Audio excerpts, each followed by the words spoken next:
okay to sit here? Thank you, everyone, and thank you, Dan, for hosting this panel. This is, needless to say, a topic that's near and dear to my heart. I wanted to start today basically to tell my personal story about sort of how I got so consumed with this issue. And it started a long, long time ago, so long ago when Carlos and I were working together at USAID back in the early 90s.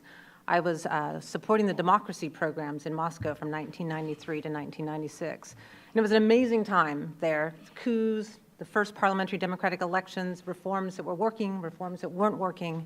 But it was really an exciting time to be working in the democracy sector.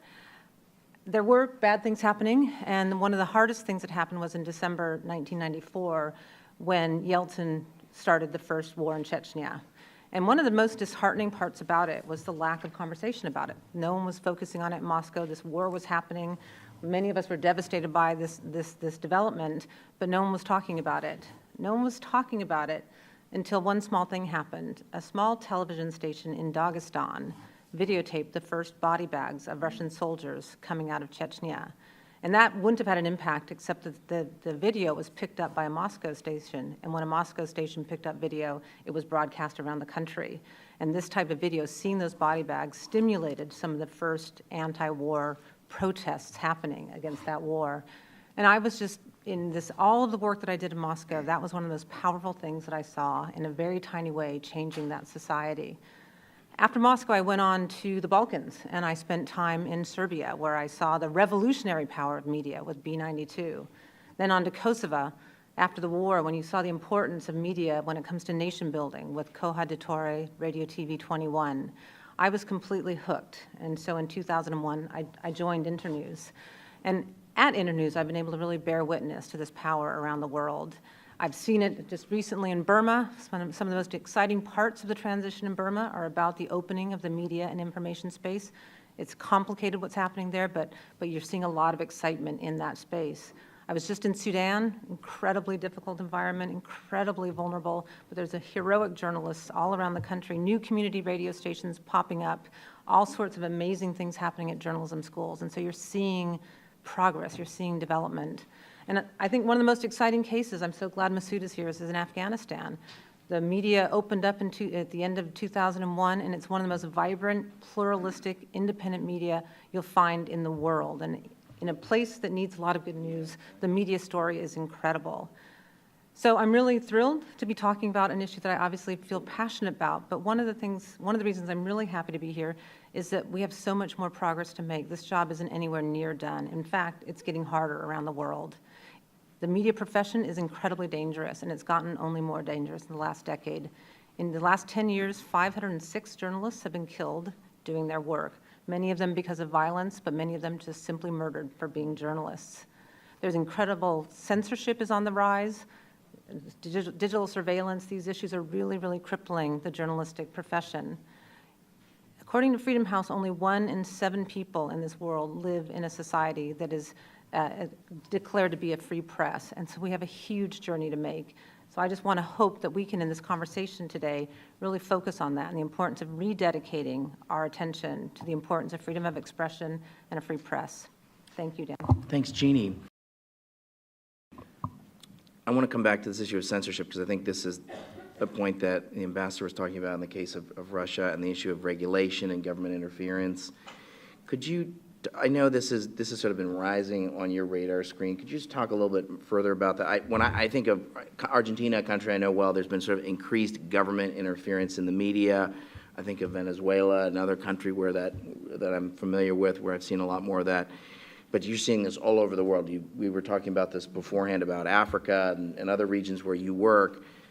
Just talk a little bit further on this, because I think it builds a little bit on the points that the ambassador was talking about. And I think, in some ways, if I think about Afghanistan, that's sort of an example from the points that Masood's making of a country where there's not a lot of censorship, and it's sort of one of the good news stories of Afghanistan is the proliferation and independence of media, where it's kind of sort of working, and there's sort of not the sort of ham-handed regulation or heavy censorship by government. So talk a little bit further about that. Yeah, I actually want to go back to a point that Carlos was making and then come Yes. to your point. And I think that we talked yesterday about sort of what's changed in this world, and I think Carlos really captured what's changed. I mean, the digital revolution, the change in the way people create, consume, share information and content has just wildly changed the work that we do.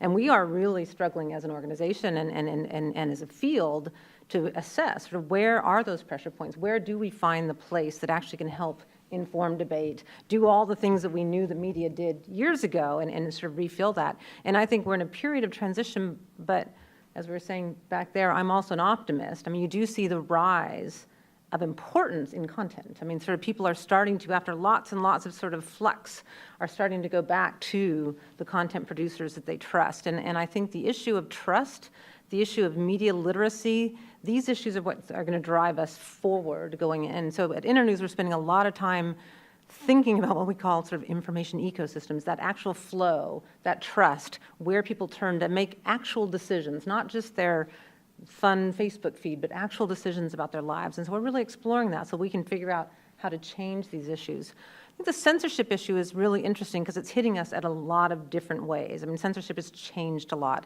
Again, the open digital space has really brought surveillance, privacy, issues like that sort of really freeze and cause a chill over the sector. The fact that it's very, very difficult to stay safe online. It's very, very difficult to stay safe with your mobile phones. It's very difficult to sort of protect yourself and your sources. And it's just ratcheted up so fast, and it's so hard to stay ahead of the dangers of this profession, that's sort of like this whole new form of censorship.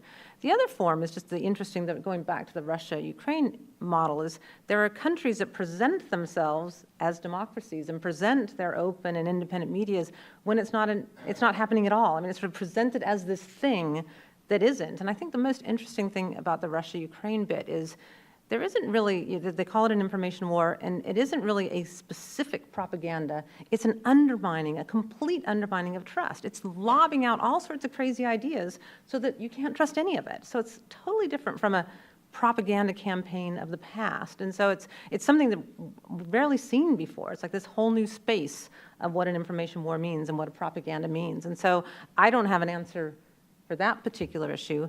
But again, I'm hopeful on some of the social media coming back around. I want to give one example about how it's playing out in a place like Burma, where, again, we've seen journalists who were in exile for years and years and years flooding back into Yangon, and amazingly sort of able to start their own newspapers, publish freely, and they're incredibly excited. There's sort of a side story being that they're all coming back and trying to set up daily newspapers, and we're looking at them like, no, not daily newspapers, a very difficult business model, think about the internet, think about your mobile content, but it's just so exciting that they can create a daily newspaper in a place that they'd never been able to do that before. But there's very few people online, but one of the ways in Burma, it's still, I don't know if it's 5%, somebody here might have a better statistic than I do, but people who are going online via social media. They're going online via Facebook. It's sort of the direct way to most people in Burma. The internet is Facebook in the way that when we all, in my generation, went online for the first time, it was AOL, your closed garden that told you, here's your weather, here's your news, and that's how people are experiencing the internet in Burma right now. And that's good. I mean, Facebook is bringing people online, and we feel really excited about that. But when we talk to our media partners there, we're sort of encouraging them, you've got to move beyond Facebook. The power of the internet is really on outside of that place. For a news organization, you need to build your website, both so that you can actually generate income from your news services, which you can't do on Facebook, but also so you can control your reputation. What happens on Facebook in the comments section gets at what Carlos is saying. All the good news starts here, but the comments go very quickly into very, very bad hate speech and things like that you just lose control completely. And so we're really advising our partners there. It's like, get your own sites, control that conversation, control your brand, find ways to monetize your content. That's your future. So there's that good and bad that Masood was talking about social media. It does have an incredible power to enhance media, but there's also dangers. Okay, what does success look like? How do you work yourself out of a job in terms of working with a partner on the ground? Well, since we've been focusing so much on Afghanistan, my dream is that Internews will be leaving Afghanistan in the coming years. In Afghanistan, when we went in December 2001, there was nothing. It was starting from nothing. The government at the time was open to allowing for relatively open media information laws, which allowed for a proliferation of media outlets. That's a good thing. We've seen a proliferation. There's hundreds of radio stations, dozens of television stations, but more importantly, you need the support organizations that keep this alive. You need the journalist associations. You need the journalism schools that keep creating these new cadres. There's a lot of support institutions that are critical. So our strategy in Afghanistan in the early days was about sort of helping grow the market. Our strategies now are about building these institutions that will keep it going and keep it vibrant and alive. And I do hope in a couple of years we will be out, and our partners, who are incredibly effective, will be leading the charge. So very interesting set of activities, part of the broader democracy and governance conversation. What kind of financial support, has that been steady? Has that been growing in the last 4 or 5 years in the U.S. government? Talk about what kind of support, given that 85% of your resources come from governments, primarily not USAID and the State Department. Flat, steady, or growing over the last 5 years? Yeah, we have definitely been feeling the crunch of the cuts in foreign aid, and recently we've been investigating sort of what's going on. All of the democracy organizations around town have been feeling it. I mean, there's been a pretty... Is it a 19% reduction in the last 5 years? No, it's actually much bigger than that. Oh, really? Yeah, we've seen... Yeah, tell me about that. Hans, he's setting me up here. No, no, what we found, I mean, and this is, we're working very closely with USAID on this to investigate sort of what's going on with democracy funding, because we've been all experiencing cutbacks, but we have discovered in the last 5 years it's a 38% decrease in democracy in the last 5 years. Yeah, yeah. So. That's a Twitterable tweet. So, okay, good. It's a diverse group of things. I'll just thank Mark Nelson for making the plug that I was going to make at the end of it. Is there enough resources going? No. The answer is a very simple no. I think the interesting thing about making the case for the investment is it is beyond democracy. I mean, we know that it's about economic development. It's about social support. I mean, so media is an interesting space to invest. We view it as something like energy. With it, everything goes better. And so we're trying to make that case that you should be investing in something that actually will advance. It's a root solution to advancing all sorts of development issues. The literacy issue, just quickly, have not seen a robust investment. What is this thing? Media literacy is understanding what you're reading, understanding what you're seeing, and it's getting more complicated. Actually, getting to Mustafa's point, it's as stories become more complex, as the media ecosystem gets more complex, media literacy is a lot harder, and particularly these days, I mean, there's this amazing other fantastic thing happening in the media space is just the proliferation of data, and data, which is such a powerful storytelling tool, and sort of pulling data from governments and pulling data from this social media, and people are relying increasingly on lots of graphs and pictures and visualizations. So there's other issues. It's not just media literacy, it's graphicacy, it's numeracy, it's understanding these visuals that are coming in really complicated ways. And so I think the future of our work will have a lot more of that and pushing that along. Going to Mustafa's point, the vast majority of the people that we work with are in that wildly underserved constituency. 60% of the world is still offline. So we talk about the social media problem, but 60% of the world is offline still. So there's a vast majority of people are not even part of that conversation. The second piece is of those who are online, 23% fewer women are online. And so you get to these underserved and you get to the women. And so we still have a big battle ahead of us to help tap into and help serve the information needs of the vast majority of people in the world. Talk a little bit about how these activities that you're supporting on the ground remain sustainable when there's only a teeny amount of foreign aid, and oftentimes they have to be for-profit institutions. How does that work, and how do you intersect with that? I'm going to go back to that question, but make a couple of comments on what Carlos said. I mean, one thing that's exciting about the field is that because of all of this investment,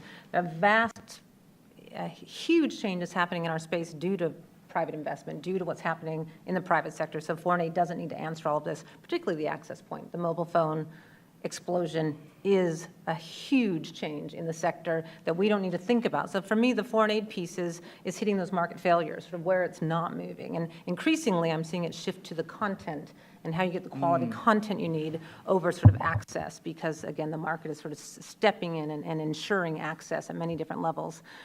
Going to the financial viability of media, if we had a good solution to that, we would be a very, very wealthy organization, because this country is still grappling with how do you set up viable financial models. That said, you see it and you find it, and that our partners around the world are finding really interesting ways to be and remain financially viable. In Afghanistan, the community radio stations that span the country have networked together. There's a network of 67 of them now connected, and so even though they can't get sort of advertising in their individual community, they're able to pool their reach together and generate advertising support from the national level across the country, and then share that advertising. Many, again, getting to the very, very poorest levels, community-owned, community-run radio stations are relatively cheap. I mean, they don't cost a lot, and the way they make their money is through birthday calls, anniversary celebrations. I mean, it's modest amounts of money donated to this incredibly important resource of their community, this platform to communicate, this platform that has their community voices on it. People give to that, and people want messages out there and will pay to help keep these alive. We have rarely left a country or worked with media outlets that have had, I mean, certainly there's market failure and business, media outlets go out of business, but we've seen more success in them staying alive than going out of business. It is a valuable, valuable tool despite all of these changes. Okay, so you're just close with, are you an optimist about the future of developing country media, given some of the challenges? There's censorship. What makes you optimistic about the future of media in developing countries? I'm most optimistic because of our partners and seeing the incredible work that they're doing around the world, the incredible creativity, the learning that we in this country can have from them as they navigate this changing space. I think it's hard. I mean, I hope we can get to the point, I think Carlos's point about getting our arms around this new media scene so that we can advance progressive policy. I mean, the most famous comment on the role of media in governance is from Amartya Sen as he looked at famine in India and said that since India became independent, there has been no famine because of the politics and culture. And he reflected specifically on the media, that the role of the media is to both unearth the problem as it's emerging and put pressure on politicians to take action. That is our ideal, and that we want to get back to that ideal. And it's very, very complicated in this new space, but that's where we're trying to go. Please join me in thanking the panel.